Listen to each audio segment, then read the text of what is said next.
बिस्मिल्लाहिर्रहमानिर्रहीम। अस्सलाम वालेकुम डियर स्टूडेंट्स, चैप्टर 7 नॉलेज 7.4 और जो हमने इसमें डिस्कस करना है वो एनर्जी कन्वर्जन को और एनर्जी कंजर्वेशन को। दो पॉइंट है ये। एक तो कन्वर्जन देखेंगे। कन्वर्जन का मतलब है कि एनर्जी एक शक्ल से दूसरी शक्ल में तब्दील की जा सकती है या हो सकती है। और कंजर्वेशन में हमने क्या देखना है कि कंजर्वेशन का मतलब एनर्जी कांस्टेंट, यानी टोटल एनर्जी जो है वो हमेशा कांस्टेंट रहेगी, फिक्स रहेगी, उसमें तब्दीली नहीं आएगी। यानी ना तो एनर्जी को डिस्ट्रॉय किया जा सकता है ना ही क्रिएट किया जा सकता है। खैर, मैंने भी थोड़ा सा टाइटल को आपको एक्सप्लेन कर दिया। अब इसमें जो हमारे एसएलओ हैं वो क्या है। पहला एसएलओ क्या लिखा है, use the formula for kinetic energy and gravitational potential energy. हमने काइनेटिक एनर्जी और पोटेंशियल एनर्जी के जो फार्मूलाज हैं जो कि आपने पिछले लेक्चर्स में पढ़े हुए हैं, तो उनका हमने इस्तेमाल करना है टू सॉल्व द प्रॉब्लम्स को सॉल्व करने में, involving simple energy conversion problems. यानी जिसमें आप सिंपल, जहां पे एनर्जी कन्वर्जन हो रही होगी, उस तरह के जो प्रॉब्लम हैं उनको सॉल्व करने के लिए आपने पोटेंशियल एनर्जी और काइनेटिक एनर्जी के फार्मूलाज का यूज करना है। आगे थोड़ी इसकी वजाहत भी है। एक ऐसे केस में भी हमने इस एनर्जी कन्वर्जन से रिलेटेड प्रॉब्लम को सॉल्व करना है जिसमें एनर्जी का लॉस हो रहा होगा, energy loss to the surrounding. उसको भी देख लें। Make use of the energy conversion from one form to other, including the cases involving loss of energy to the surrounding। अब ये एनर्जी का लॉस सराउंडिंग में कैसे होगा वो अभी हम इसको अंडरस्टैंड कर लेंगे। तो ये हमारा मेन पहला एसएलओ हो गया जिसकी हम डिस्कशन करेंगे, और आज का हमारा लेक्चर इसी एसएलओ के बारे में है। दूसरा एसएलओ जो है वो नेक्स्ट लेक्चर में होगा। तो आइए हम स्टार्ट करते हैं। Inter conversion of potential energy and kinetic energy. Dear students, यहां पे एक पर्सन खड़ा है एक हाइट पे। अगर इसने किसी एक बॉल को हाथ में पकड़ा हुआ है तो आप मुझे बताओ कि एक हाइट पे होने की वजह से इसके पास कौन सी एनर्जी है। जी बेटा जी, कौन सी एनर्जी इसके पास हाइट पे होने की वजह से? Potential energy. तो ग्राउंड को अगर आप रेफरेंस के तौर पर ले लो तो ग्राउंड से जितनी भी इसकी हाइट है उस हाइट की वजह से इसके पास एक एनर्जी एसोसिएट हो गई है, that is a potential energy. और उस पोटेंशियल एनर्जी को कैलकुलेट करना हो तो आप फार्मूला इस्तेमाल करते हो mgh का। और यहां से हमें नजर आ रहा है कि जितनी ज्यादा हाइट होगी पोटेंशियल एनर्जी की वैल्यू भी ज्यादा होगी। और अगर ये बॉल रेस्ट पे है तो बताओ इसके पास काइनेटिक एनर्जी क्या होगी? जीरो, क्योंकि स्पीड जीरो है। काइनेटिक एनर्जी को कैलकुलेट करने के लिए जो फार्मूला हम यूज करते हैं वो है हाफ एम वी स्क्वायर। ये दो फैक्टर्स पे डिपेंड कर रही है, एक मास पे और एक स्पीड पे। अगर स्पीड ज्यादा होगी तो काइनेटिक एनर्जी भी ज्यादा होगी। जहां पे स्पीड मैक्सिमम वहां पे काइनेटिक एनर्जी भी मैक्सिमम। ऐसे ही जहां पे हाइट मैक्सिमम वहां पे पोटेंशियल एनर्जी मैक्सिमम। खैर, ये पर्सन जब एक बॉल को नीचे फेंकेगा तो आपको पता है क्या हो रहा होता है। जब ये नीचे आ रहा होता है बॉल तो इसकी जो स्पीड है वो बढ़ती है कम होती है? इंक्रीज होती है। और स्पीड अगर बढ़ेगी तो काइनेटिक एनर्जी भी इंक्रीज होगी। तो इसका मतलब काइनेटिक एनर्जी इंक्रीज हो रही है। और जबकि हाइट इसकी कम हो रही होगी, और हाइट की कमी यह बताती है कि पोटेंशियल एनर्जी डिक्रीज हो रही है। काइनेटिक एनर्जी बढ़ रही है और पोटेंशियल एनर्जी कम हो रही है। तो एक बढ़ रही है कम हो रही है। यहां से हमारी कॉमन सेंस ये कहती है कि लाजमी यहां पे एनर्जी की कन्वर्जन हो रही है, एक एनर्जी दूसरी एनर्जी में कन्वर्ट हो रही है। अब जब ये बॉल जस्ट ग्राउंड पे आ जाएगा, जस्ट हिटिंग पोजीशन पे होगा, ग्राउंड के साथ स्ट्राइक करने वाला होगा, तो उस वक्त हाइट की वैल्यू क्या होगी बताओ? जस्ट टकराने से पहले ग्राउंड से उस बॉल की हाइट क्या होगी? जी बेटा आप बताओ। जी बेटा ऑनलाइन। जीरो से थोड़ी सी ज्यादा होगी। Zero, nearly zero. और अगर हाइट जीरो है तो बताओ पोटेंशियल एनर्जी क्या हो जाएगी? जीरो। तो just before hitting the ground अगर आप पोटेंशियल एनर्जी की बात करो तो वो तो जीरो हो जाएगी, लेकिन हाइट पे शुरू में पोटेंशियल एनर्जी मैक्सिमम थी और काइनेटिक एनर्जी जीरो थी, लेकिन just before hitting the ground आप देख रहे हो कि वहां पे पोटेंशियल एनर्जी जीरो हो गई, लेकिन उस वक्त स्पीड क्या होगी, मैक्सिमम। और अगर स्पीड मैक्सिमम है तो काइनेटिक एनर्जी भी मैक्सिमम। तो सारी की सारी जो पोटेंशियल एनर्जी है वो किस में कन्वर्ट हो चुकी होगी, काइनेटिक एनर्जी में कन्वर्ट हो चुकी होगी। तो ये एनर्जी कन्वर्जन ही हमारा एसएलओ है कि potential energy is converting into kinetic energy. तो अगर मैं इसको मैथमेटिकली लिखना चाहूं तो इनिशियली जो भी हमारी पोटेंशियल एनर्जी है वो किसके बराबर होगी, फाइनल काइनेटिक एनर्जी के बराबर होगी। जितनी भी ग्राउंड पे पोटेंशियल एनर्जी थी वो just before hitting the ground क्या बन चुकी होगी, काइनेटिक एनर्जी बन चुकी होगी। तो इसलिए हम इन दोनों को आपस में इक्वल कर सकते हैं। और पोटेंशियल एनर्जी इनिशियली कितनी थी, mgh, और काइनेटिक एनर्जी को निकालना हो तो हाफ mv²। इन दोनों को आपस में रिलेट करके आप न्यूमेरिकल प्रॉब्लम्स को सॉल्व कर सकते हो। खैर हम इसको जरा सिमुलेशन से भी देख लेते हैं कन्वर्जन की मजीद अंडरस्टैंडिंग के लिए कि ये हमारे पास अगर आप देखो तो यहां पे एक पर्सन है और इस पर्सन को मैं एक हाइट पे लेके आऊंगा स्टार्टिंग पे। अभी इसको मैं एक स्लो पे भी कर देता हूं मोशन को। इसके अलावा स्पीडोमीटर भी लगा देते हैं यहां पे जहां से आप स्पीड को देख सकते हो, और एक पाई चार्ट भी बना लेते हैं। पाई चार्ट से ये होगा कि आपको पता चलेगा कि कौन कौन सी एनर्जी जो है वो किस वैल्यू पे है, और ये यहां पे आपको कलर भी नजर आ रहे हैं। काइनेटिक एनर्जी के लिए पाई चार्ट में ग्रीन कलर होगा और पोटेंशियल एनर्जी में पाई चार्ट में कौन सा कलर होगा, ब्लू। और बाकी जो दो एनर्जीज हैं वो हम बाद में डिस्कस करेंगे। अभी हमने सिर्फ काइनेटिक एनर्जी और पोटेंशियल एनर्जी जो है इनकी कन्वर्जन को अंडरस्टैंड करना है। अच्छा, साथ ही यहां पे एक बार ग्राफ भी बना लेते हैं। अब मैं क्या करता हूं कि इसको अगर मैं पर्सन को उठाता हूं और ये मैं एक हाइट पे लेके आ रहा हूं, आप ये चेक कर सकते हो कि इस वक्त ये जो सर्कल सा नजर आ रहा है ना ये आपका पाई चार्ट है। इसमें कौन सा कलर है, सारे का सारा ब्लू कलर है। और ब्लू कलर किसको जाहिर कर रहा है, पोटेंशियल एनर्जी को जाहिर कर रहा है। इसका मतलब इस हाइट पे इसके पास प्योरली कौन सी एनर्जी है, पोटेंशियल एनर्जी है। इस पाई चार्ट के अंदर कोई भी पार्ट हमारे पास ग्रीन कलर का नहीं है, यानी काइनेटिक एनर्जी की वैल्यू यहां पे क्या है, जीरो है। लेकिन जैसे ही मैं इसको यहां पे, अच्छा इसके अलावा स्पीडोमीटर देखो, इसकी वैल्यू क्या नजर आ रही, जीरो। तो स्पीड जीरो का मतलब भी काइनेटिक एनर्जी जीरो है। अब मैं इसको अगर रन करता हूं तो ये आप देख रहे हो कि अब इसमें जो ब्लू कलर है वो कम होता जा रहा है और उसकी जगह कौन ले रहा है, ग्रीन कलर ले रहा है। यानी वही चीज कन्वर्ट होती जा रही ग्रीन कलर में, और ग्रीन कलर किसको जाहिर कर रहा है, काइनेटिक एनर्जी को जाहिर कर रहा है। इसका मतलब है पोटेंशियल एनर्जी कम होती जा रही है और काइनेटिक एनर्जी बढ़ती जा रही है। अगर मैं इसको यहां पे ले आता हूं बिल्कुल ग्राउंड के पास, तो आप इस पोजीशन पे, इस पोजीशन पे जब देखो, थोड़ा सा चलो आगे चला गया, इस पोजीशन पे देखो, इस पाई चार्ट में कौन सा कलर है, ग्रीन। तो ये क्या चीज बता रहा है, काइनेटिक एनर्जी इस वक्त इंक्रीज हुई है। सारी की सारी इसकी एनर्जी अब काइनेटिक एनर्जी है, पोटेंशियल एनर्जी यहां पे जीरो है। तो फिर हम कह सकते हैं पोटेंशियल एनर्जी सारी की सारी किस में कन्वर्ट हो गई, काइनेटिक एनर्जी में कन्वर्ट हो गई। तो ये आपने कन्वर्जन की अंडरस्टैंडिंग की, ठीक हो गया बेटा। अच्छा, इसके अलावा यहां पे आप स्पीड की वैल्यू को देखोगे तो ये एक मैक्सिमम स्पीड है। अच्छा, ये तो है ऊपर से नीचे आते हुए, ऊपर से नीचे आते हुए आपने एनर्जी कन्वर्जन को अंडरस्टैंड किया। अच्छा, अगर मैं इसको अगर मजीद इसको प्ले करता हूं तो ये ऊपर की तरफ जाएगा। तो अब जरा चेक करो कि अब हमारे पास ये जो कलर है इसमें अगेन क्या हो गया शुरू, हाँ ब्लू आना शुरू हो गया, अब ग्रीन कम होना शुरू हो गया। तो इसका मतलब क्या है,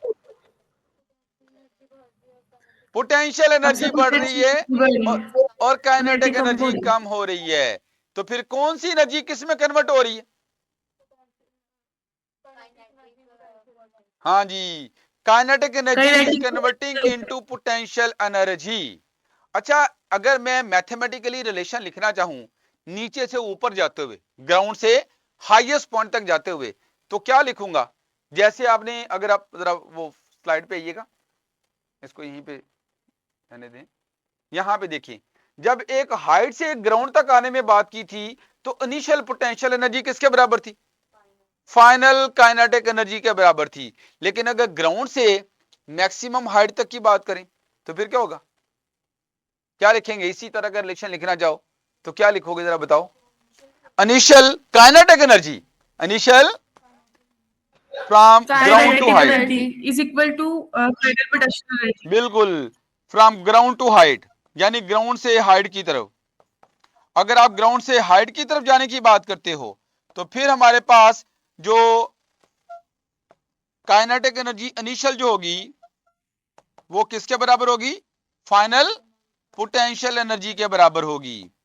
मेरी बात को बेटा आपने समझ लिया को? तो ये आपने सिंपल अभी एनर्जी कन्वर्जन को अंडरस्टैंड किया, जिसमें अभी मैंने फ्रिक्शन वगैरह को नजरअंदाज कर दिया। फ्रिक्शन वगैरह को क्या कर दिया है? नजरअंदाज कर दिया। फाइनल फार्मूला आपका यही बनेगा। अब ये आपके पास हाफ एम वी स्क्वायर इधर आ गया और एम जी एच इधर आ गया, फार्मूला तो आपको सेम ही बन गया। अब ये अभी आपने जो है वो चीजों को अंडरस्टैंड किया। अभी वापस जरा पीपीटी पे सिमुलेशन पे आइएगा। हाँ जी, तो बेटा ये इधर जो आपके पास एक बार की फॉर्म में ग्राफ भी है, इस ग्राफ को भी आप देख सकते हो। ग्राफ से भी आपको ये चीजों की अंडरस्टैंडिंग होगी। ठीक है, अगर मैं इसको रन करता हूं तो आप ये चेक करो, हाईएस्ट पॉइंट पे जाके सारा ब्लू बार हाईएस्ट पॉइंट पे है, नीचे आते हुए ग्रीन बार हाईएस्ट पॉइंट पे है। तो ये ब्लू बार पोटेंशियल एनर्जी के लिए और ग्रीन बार काइनेटिक एनर्जी के लिए है। तो ये यहां से भी आपको नजर आ रहा है कि दोनों आपस में इंटर कन्वर्ट होती जा रही हैं। ऊपर से नीचे आते हुए पोटेंशियल काइनेटिक में, नीचे से ऊपर जाते हुए काइनेटिक पोटेंशियल एनर्जी में।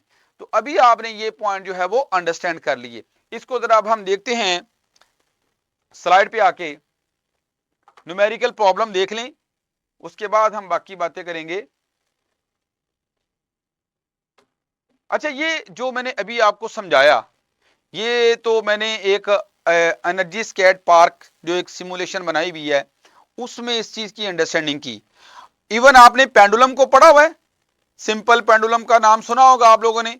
सिंपल पेंडुलम में आप ये एक स्ट्रिंग के साथ एक हैवी मेटेलिक बॉब को क्या करते हो?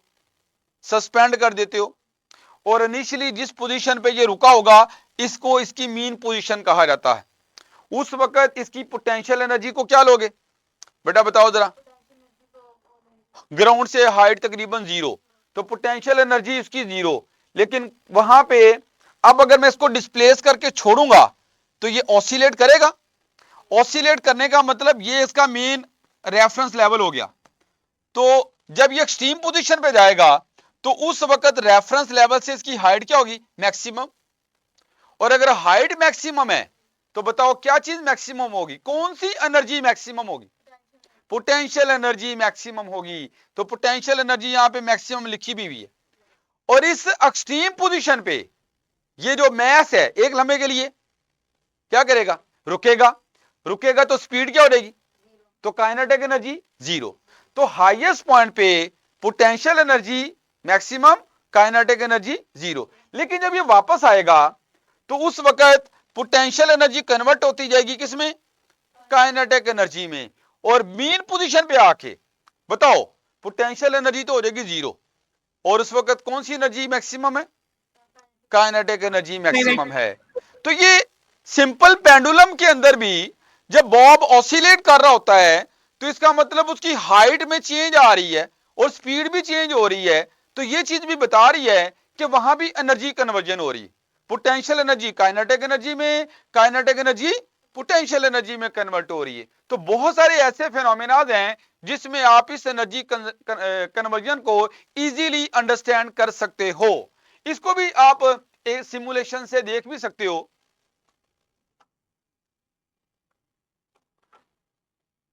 हाँ, ये हमारे पास अगर पेंडुलम है, इसको मैं अगर डिस्प्लेस करके छोड़ता हूं, यहां पे लेके आऊंगा, तो बताओ इस वक्त ये ग्राउंड के लिहाज से मैक्सिमम हाइट पे आ गया। इसके पास प्योरली कौन सी एनर्जी होगी, पोटेंशियल एनर्जी, और यहां पे इसकी स्पीड जीरो है, काइनेटिक एनर्जी जीरो है। लेकिन जैसे ही छोड़ेंगे तो आप मुझे बताओ कि मीन पोजीशन पे आके इसकी स्पीड क्या होगी, मैक्सिमम, तो काइनेटिक एनर्जी भी मैक्सिमम। तो ये ऑसिलेशन के दौरान एनर्जी कन्वर्जन का फेनोमेना ही हो रहा है। कौन सा फेनोमेना हो रहा है बेटा, एनर्जी कन्वर्जन का फेनोमेना ही है। तो ये मैंने दो सिमुलेशन इसलिए दिखाई कि आपको अंडरस्टैंडिंग हो जाए कि ये नहीं कि एक स्पेसिफिक एग्जांपल में ही ऐसा हो रहा है, बहुत सारी डेली लाइफ में आपको इस तरह की एग्जांपल्स मिलेंगी जहां पे एनर्जी कन्वर्जन फेनोमेना अक्कर हो रहा होगा। अब वापस स्लाइड्स पे आते हैं और न्यूमेरिकल प्रॉब्लम सॉल्व करते हैं। तो बेटा ये पहला न्यूमेरिकल प्रॉब्लम देखें, इसमें क्या है, एक कोकोनट ऑफ मैस 50 केजी, हमें मैस दे दी है, मैं इसकी मैस की वैल्यू लिख रहा हूं यहां पे 50 किलोग्राम, ये तो हो गई mass. Falls 25 metre from a tree, एक दरख्त से कितना, दरख्त की हाइट कितनी है 25 मीटर, 25 मीटर हाइट से गिर रहा है, उसको गिराया जा रहा है। तो how fast will it travel when it reaches the ground, जब ये जस्ट हिटिंग पोजीशन पे आने वाला होगा, ग्राउंड के साथ कोलिजन करने वाला होगा, टकराने वाला होगा, उस वक्त जो स्पीड है वो आपने बतानी है। तो स्पीड कैलकुलेट करना है। तो इसके लिए हम क्या कहेंगे, ऊपर से नीचे आते हुए क्या बात की थी हमने, initial potential energy is equal to final kinetic energy. तो इनिशियल पोटेंशियल एनर्जी mgh है और final kinetic energy half mv square है। तो इसमें mm के साथ कैंसिल हो जाएगा, 2 को इधर शिफ्ट कर लो, 2gh, और इधर आ जाएगा v स्क्वायर। तो अब आप अगर v निकालना चाहो तो 2gh स्क्वायर रूट, इस तरह से आप इसको अरेंज कर सकते हो। अब इसमें आप वैल्यूज पुट कर दो, 2 एज इट इज आ गया, और g की जो वैल्यू है वो आप 10 ले लो चलो, और h हमारे पास कितना है, ये 25 है, तो 25 इधर लिख लिया आपने। तो इस तरह से ये 2 इंटू 25 50, ये तकरीबन 500 बनेगा, और 500 का स्क्वायर रूट लोगे तो अप्रोक्सीमेटली ये 22 पॉइंट समथिंग आ जाएगा। तो ये हमारे पास क्या आ गई है, स्पीड आ गई 22 पॉइंट समथिंग। एग्जैक्ट ज़ाहिर है मेरे पास कैलकुलेटर नहीं है, आप इसको समझ सकते हो कि आप आसानी से इसको सॉल्व कर लोगे। बेटा बात को फॉलो किया। लो बेटा अगला सवाल भी बताओ जरा, ये पेंडुलम से रिलेटेड है, ठीक है। आप मुझे बताओ पेंडुलम जब ऑसिलेट कर रहा होता है तो उसकी स्पीड कहां पे मिनिमम होती है, एक्सट्रीम पोजीशन पे या मीन पोजीशन पे, एक्सट्रीम पोजीशन पे, यानी जब वो हाईएस्ट पॉइंट पे जाएगा वो उसकी एक्सट्रीम पोजीशन है, वहां पे उसने एक लम्हे के लिए रुकना है। तो रुकने का मतलब वहां पे स्पीड क्या हो गई, जीरो, तो स्पीड वहां पे मिनिमम हो गई। लेकिन जब वापस आता है तो बताओ, जब मीन पोजीशन पे आएगा तो उसके पास सारी की सारी काइनेटिक एनर्जी है, तो उस वक्त स्पीड क्या होगी, मैक्सिमम। तो मैक्सिमम स्पीड मीन पोजीशन पे होती है, और मिनिमम या जीरो स्पीड कहां पे होती है, एक्सट्रीम पोजीशन पे होती है। तो इसी चीज को आप देखो यहां पे बी पॉइंट जो है ये मीन पोजीशन है, ए और सी हमारे पास कौन सी हैं, ये एक्सट्रीम पोजीशंस हैं। अब जरा क्वेश्चन को देखते हैं, a pendulum bob of 60 gram mass, यानी मैस हमें दे दी यहां पे 60 ग्राम है, इसको आपने किलोग्राम में चेंज करना है। तो बताओ ग्राम को किलोग्राम में चेंज करना हो तो क्या करते हैं, 1000 से डिवाइड करते हैं, 1000 से डिवाइड करोगे तो ये हमारे किलोग्राम बनेंगे, 0 0 से कैंसिल होगा, 6/100 को आप 0.06 किलोग्राम लिख सकते हो। ठीक हो गया बेटा। ऐसे ही आप आगे देखो क्या लिखा है, it is displaced sideway so that it is 3 centimetre above it's equilibrium position. बेटा ये जो मीन पोजीशन है ना, इसका दूसरा नाम इक्विलिब्रियम पोजीशन भी है। तो ये हमारी बी पोजीशन इक्विलिब्रियम है। तो यहां से अगर इसकी हाइट देखें तो अज्यूम कर लें ये हाइट कितनी है, ये बताई जा रही है 3 सेंटीमीटर, कितनी है 3 सेंटीमीटर। तो हाइट की वैल्यू हमें दे दी है 3 सेंटीमीटर। इसको मीटर में चेंज करने के लिए क्या करना पड़ेगा बताओ जरा, मल्टीप्लाई करना पड़ेगा, 100 से डिवाइड करेंगे, 100 से डिवाइड करेंगे तो ये मीटर बन जाएंगे, तो ये बनेगा 0.03 मीटर। तो मैंने इसको मीटर में भी चेंज कर दिया। Then it is allowed to swing freely, displace करने के बाद इसको छोड़ दिया, तो ये फ्रीली ऑसिलेट कर रहा है। क्या कर रहा है? ऑसिलेट कर रहा है। अब करना क्या है आपने, what is the maximum speed of the Bob, Bob की मैक्सिमम स्पीड को आपने बताना है बेटा। तो बताओ मैक्सिमम स्पीड जो है उसे कैसे कैलकुलेट, कहां पे होगी मैक्सिमम स्पीड, बताओ जरा। मीन पोजीशन पे, मीन पोजीशन पे, इक्विलिब्रियम पोजीशन पे स्पीड मैक्सिमम होगी। तो उस वक्त उसके पास कौन सी एनर्जी होगी? Kinetic energy. तो फिर लेकिन सी पोजीशन पे उसके पास कौन सी एनर्जी है? तो फिर यहां पे सी से बी तक आने में हुआ क्या है, क्या लिखोगे? कौन सी एनर्जी किस में? पोटेंशियल एनर्जी इनिशियल किसके बराबर होगी? Final kinetic energy equal to final kinetic energy, ऐसे लिखा जा सकता है। बिल्कुल वही फार्मूला जो आपने पहले डिस्कस किया है। तो इनिशियल पोटेंशियल एनर्जी हमारे पास mgh है और final kinetic energy half mv² है। तो अगेन वैसा ही फार्मूला बनेगा, m के साथ कैंसिल कर दोगे और इधर से v² आपके पास क्या आ जाएगा? 2gh। और अगर v को निकालना है तो v will be equal to 2gh square root. ये तो करना आता है ना बेटा आपको, दोनों तरफ स्क्वायर रूट ले लोगे, इधर जो स्क्वायर है वो स्क्वायर रूट के साथ कैंसिल होगा और इस तरफ हमारे पास स्क्वायर रूट आ जाएगा। अगेन आपने सिंपल वैल्यूज पुट करनी है, आप 2g की वैल्यू 9.8 या 10 भी पुट कर सकते हो और h की वैल्यू हमारे पास कितनी है, वो है 0.03। तो इसको जब आप सॉल्व करोगे तो ये तकरीबन आपके पास आंसर आ जाएगा 0.77 के राउंड अबाउट, ये चेक कर सकते हो आप, मीटर पर सेकंड। तो ये आपने जो है वो न्यूमेरिकल प्रॉब्लम्स भी सीख ली है। अच्छा, ये सारी बातें जो मैंने समझाई आपको, ये आपने अभी तक आपने ये अज्यूम किया था कि जहां से हमने बॉडी को फेंका वहां पे बॉडी रेस्ट पे थी, वहां पे बॉडी क्या थी? रेस्ट पे थी, ऐसे ही है। और नीचे आते हुए फिर वो जस्ट ग्राउंड पे पहुंचने वाली है, तो सारी हाइट उसने कवर कर ली, तो उस वक्त उसके पास हाईएस्ट स्पीड है और उस वक्त काइनेटिक एनर्जी उसके पास मैक्सिमम है। तो हमने एक सर्टन हाइट से ड्रॉप करते हुए उसको रेस्ट पोज किया था और ये अज्यूम किया कि वो जस्ट हिटिंग पोजीशन पे आ गई, जस्ट हिटिंग पोजीशन पे आ गई। लेकिन अगर कोई सिचुएशन ऐसी हो कि मेरे पास ऑब्जेक्ट जो है वो ऊपर से आ रहा है, ऊपर से क्या है? ऊपर से गिर रहा है, मुझे नहीं पता कि कहां से वो आ रहा था। अब यहां पे कोई पॉइंट ए ले लेता हूं, ऑब्जेक्ट ए पे पहुंचा, कहां पे पहुंचा? ए पे। तो ए पे इसकी जो पोटेंशियल एनर्जी है वो अगर सपोज करो कि 100 जूल है, कितनी है? 100 जूल है। और फिर ये ऊपर से गिरता है और यहां पे जो स्पीड है वो भी कुछ ना, चलो उसको छोड़े, भी पोटेंशियल की बात करते हैं। और ये बी पे आ गया, ग्राउंड अभी नीचे है। ग्राउंड से पहले हम 2 पॉइंट ले लेते हैं, ग्राउंड से पहले हमने कोई 2 पॉइंट ले लिए। ए पे हमारी ऑब्जर्वेशन स्टार्ट हो रही है और बी पे हमारी ऑब्जर्वेशन एंड हो रही है। अज्यूम करें कि जब बी पे पहुंचा तो पोटेंशियल एनर्जी हो गई हमारे पास कितनी? 70 जूल। कितनी हो गई है? 70 जूल। तो आप मुझे बताओ कि ए से बी तक आने में पोटेंशियल एनर्जी में कमी आई, ठीक है? वो कमी को आप कह सकते हो पोटेंशियल एनर्जी का लॉस, पोटेंशियल एनर्जी का लॉस। वो कितना है? 30। यानी आपने बड़ी वैल्यू में से छोटी वैल्यू को माइनस कर दिया। अच्छा, अब ये लॉस कहां पे गया? ये जो पोटेंशियल एनर्जी का लॉस है ये किधर गया है? अभी हम बात कर रहे थे कि ऊपर से नीचे आते हुए एनर्जी में चेंज हो गया, काइनेटिक एनर्जी में चेंज हो गया है। इसका मतलब ये है कि आपके पास यहां पे जितनी भी काइनेटिक एनर्जी इनिशियल होगी और यहां पे फाइनल, उसका डिफरेंस कितना होगा? 30।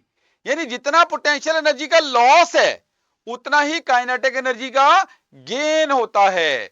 तो मोर जनरल फॉर्म अगर लिखना चाहें तो वो हम लिख सकते हैं loss in potential energy, loss in potential energy will be equal to gain in kinetic energy. Loss in potential energy is equal to gain in kinetic energy. It is a more general form, it is a more general form. इसको जरा अगर मैं क्या करता हूं कि फर्ज करें कि ए पे जो हाइट है अगर h1 है और बी पे जो हाइट है वो h2 है, ए पे जो स्पीड है उसे v1 कर लें और बी पे जो स्पीड है वो v2 कर लें। अब जरा मुझे बताओ, अगर मैं ए पे पोटेंशियल एनर्जी देखना चाहूं तो कितनी होगी? H1 की फॉर्म में नहीं, H1 की फॉर्म में बताओ जरा, mgh1 क्या होगी और बी पे क्या होगी? mgh2। और इन दोनों का डिफरेंस आपको क्या देगा? Loss in potential energy. इसका मतलब अगर मैं लॉस इन पोटेंशियल एनर्जी को लिखना चाहूं तो mgh1 में से mgh2 को माइनस कर दूंगा, ये मेरे पास क्या आ जाएगा? लॉस इन पोटेंशियल एनर्जी आ जाएगा। और ऐसे ही अगर मैं काइनेटिक एनर्जी गेन की बात करना चाहूं तो बताओ, मैंने बड़ी वैल्यू में से छोटी वैल्यू को माइनस किया। अब बताओ काइनेटिक एनर्जी बी पे ज्यादा है या ए पे ज्यादा होगी? बी पे ज्यादा होगी। क्यों? क्यों? नीचे आते हो स्पीड बढ़ती है, तो बी पे स्पीड ज्यादा होगी और ए पे स्पीड कम होगी। तो हमारी जो गेन इन काइनेटिक एनर्जी है उसको अगर लिखना चाहें तो हम लिख सकते हैं हाई वैल्यू कहां पे होगी? बी पे। तो बी पे हमारी फाइनल काइनेटिक एनर्जी है और ए पे हमारी इनिशियल काइनेटिक एनर्जी है। और काइनेटिक एनर्जी को निकालने का तरीका क्या है? Half m v square. तो half m v two square ये बी पे काइनेटिक एनर्जी होगी और half m v one square ये कहां पे काइनेटिक एनर्जी होगी? ये ए पे होगी। इन दोनों का डिफरेंस आपको क्या देगा? Gain in kinetic energy. तो मोर जनरल वे से चीज को, इस रिलेशन को लिखना हो तो फिर इस तरह से लिखा जाता है। तो खैर ये मेरा समझाने का मकसद क्या था? पहले तो मैं ये बातें करता रहा हूं कि initial potential energy equal to final kinetic energy, लेकिन अब मैं थोड़ा इसको चेंज कर रहा हूं, मोर जनरलाइज कर रहा हूं कि इस चीज को लिखने के बजाय आप ये लिख सकते हो loss in potential energy is equal to gain in kinetic energy. ठीक हो गया बेटा? तो इसको जो है वो हम एक सिमुलेशन पे दोबारा आते हैं, जरा सिमुलेशन से भी देख सकते हो आप। ये जरा सिमुलेशन दिखाएं। अच्छा इसमें जरा दूसरी वाली खोलें, इसी को खोलना है। हाँ ये खोल ली, ठीक। अच्छा बेटा ये जरा देखें कि अगर ये मेरे पास यहाँ पे काइनेटिक एनर्जी, पोटेंशियल एनर्जी, ये हमारे पास एक एनर्जी मेजरिंग मीटर है, मैं इसको कहीं भी इस पाथ के ऊपर रखूंगा ना तो यहाँ पे एनर्जी की वैल्यूज आ रहेंगी। क्या आ रहेंगी? इस पर्सन की एनर्जी की वैल्यूज आ रहेंगी। तो मैं अगर इसको यहाँ पे स्पीडोमीटर भी लगा लें, पाई चार्ट भी लगाना चाहें लगा लें। अब मैं इसको उठा के अगर मैं इसको यहां पे छोड़ देता हूं, अभी मैंने इसको छोड़ दिया, ये सर्टन हाइट पे है। अब मैं यहां पे इसको इस तरह से करता हूं कि इधर इसको रखता हूं, ठीक है। जैसे ये पर्सन यहां पे पहुंचेगा तो इसके यहां पे गुजरने पे फौरन इसकी जो जो एनर्जीज हैं, जो काइनेटिक एनर्जी है, जो पोटेंशियल एनर्जी है, वो आपको यहां पे नजर आ जाएगी। अभी चेक कर लेते हैं इसको स्लो भी कर लेते हैं। ये मैं अब इसको रन कर रहा हूं, वो तो आपने अंडरस्टैंड कर लिया पाई चार्ट से। अब जरा यहां पे आके चेक करें कि जैसे यहां से गुजरेगा तो आपको ये एनर्जी की वैल्यूज, ये दूसरा आ गया यार। अच्छा ये आपको एनर्जी की वैल्यूज मिल गई। आप मुझे बताओ कि इस पोजीशन पे हमारे पास काइनेटिक एनर्जी कितनी है? 0.7 और पोटेंशियल एनर्जी 3488.2 जूल है। अच्छा अब मैं कहता हूं कि मैं इसको उठा के यहां पे लगा देता हूं, ठीक है। ये अब ये वैल्यूज पहले वाली आपने नोट कर ली थी, 0.7 थी ना काइनेटिक एनर्जी। अब यहां पे जरा देखो कि यहां पे काइनेटिक एनर्जी की वैल्यू क्या आ रही है? हाँ जी, तो इन दोनों का अगर डिफरेंस लेंगे तो हमारे पास क्या आएगा?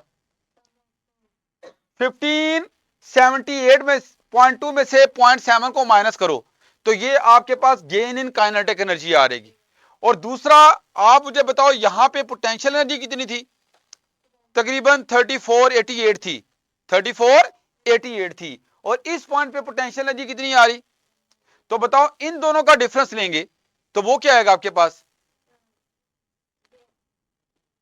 पोटेंशियल एनर्जी का ऊपर से नीचे आते हुए डिफरेंस लेने पे क्या आएगा? Loss in potential energy. तो वो भी तकरीबन आपका इतना ही बनेगा जितना गेन इन काइनेटिक एनर्जी है। इसको जरा मैंने आगे ना स्लाइड्स पे भी दिखाया हुआ है, जरा करें इसको। यहां पे जरा देखो, यहां पे देखो काइनेटिक एनर्जी कितनी है? 0.7 और पोटेंशियल एनर्जी 3488.9 जूल है। और अब ये अगली स्लाइड पे जरा चेक करो, इस पॉइंट पे काइनेटिक एनर्जी कितनी है? 79। अब जरा इसका डिफरेंस ले 0.7 के साथ, कितना बनेगा? 1578.3 बन जाएगा। 1578.3 बन जाएगा। ये गेन इन काइनेटिक एनर्जी है। अब जरा पोटेंशियल एनर्जी का लॉस भी चेक करें। पोटेंशियल एनर्जी यहां पे कितनी है? 3488.9, बल्कि इसको आगे लिखते हैं 3488.9, 3488.9। और इस पॉइंट पे पोटेंशियल एनर्जी कितनी है? 1910। तो ये आप डिफरेंस लोगे तो ये तकरीबन आपका 1579 या 78.3 के करीब ही आएगा। यानी पोटेंशियल एनर्जी का जो लॉस है एग्जैक्टली किसके बराबर आएगा? गेन इन काइनेटिक एनर्जी के बराबर आएगा। लेकिन उसके लिए आपको दो पॉइंट्स देखने पड़ेंगे। उन दोनों पे काइनेटिक एनर्जी की वैल्यू देखोगे, उनका डिफरेंस निकालो, वो गेन इन काइनेटिक एनर्जी हो जाएगा। और इसी तरह से दोनों पॉइंट्स पे पोटेंशियल एनर्जी को भी देखो, उन दोनों का डिफरेंस मिलेगा, लोगे तो क्या मिलेगा? Loss in potential energy. तो loss in potential energy is equal to gain in kinetic energy, अगर ऊपर से नीचे आते हैं। लेकिन अगर नीचे से ऊपर जाए तो बताओ बेटा, नीचे से ऊपर जाते हुए क्या होगा?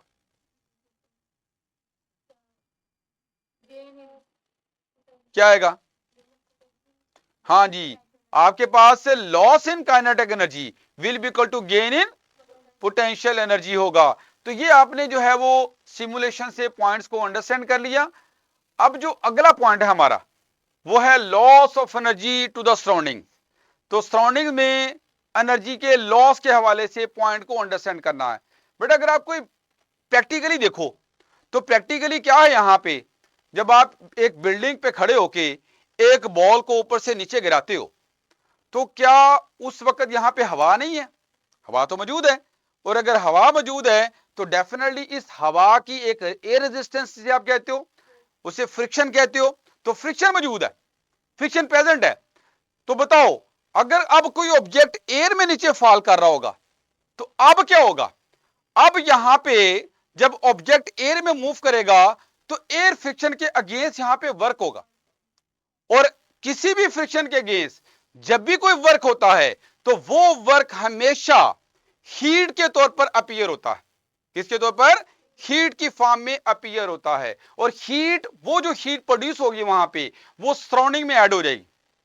और सराउंडिंग में जाने वाली एनर्जी हमारे लिए एक लॉस के तौर पर है। किसके तौर पर है? लॉस के तौर पर है। तो याद रखो, जब भी कोई ऑब्जेक्ट फ्रिक्शन के अगेंस्ट मूव करता है तो वहां पे एनर्जी का लॉस होता है। तो यहां भी अगर कोई बॉल ऊपर से नीचे आएगा तो उसमें हो क्या रहा होगा कि एनर्जी की कन्वर्जन हो रही है। पोटेंशियल एनर्जी काइनेटिक एनर्जी में कन्वर्ट हो रही है, लेकिन साथ साथ कुछ एनर्जी का लॉस भी हो रहा है। तो ऐसे केस में अगर मैं मैथमेटिकल रिलेशन यहां पे लिखना चाहूं तो उसे आप कैसे लिखोगे? पोटेंशियल एनर्जी का लॉस तो हो रहा है, लेकिन ये लॉस दो शक्लों में नजर आएगा। कौन कौन सी दो शक्लें होंगी? कौन कौन सी दो फॉर्म्स होंगी? एक तो काइनेटिक एनर्जी का गेन होना ही होना है। गेन इन काइनेटिक एनर्जी तो यहां पे होगा, लेकिन उसके साथ एक और चीज ऐड होगी। वो चीज क्या ऐड होगी? Loss in energy. और वो लॉस इन एनर्जी किसकी वजह से है?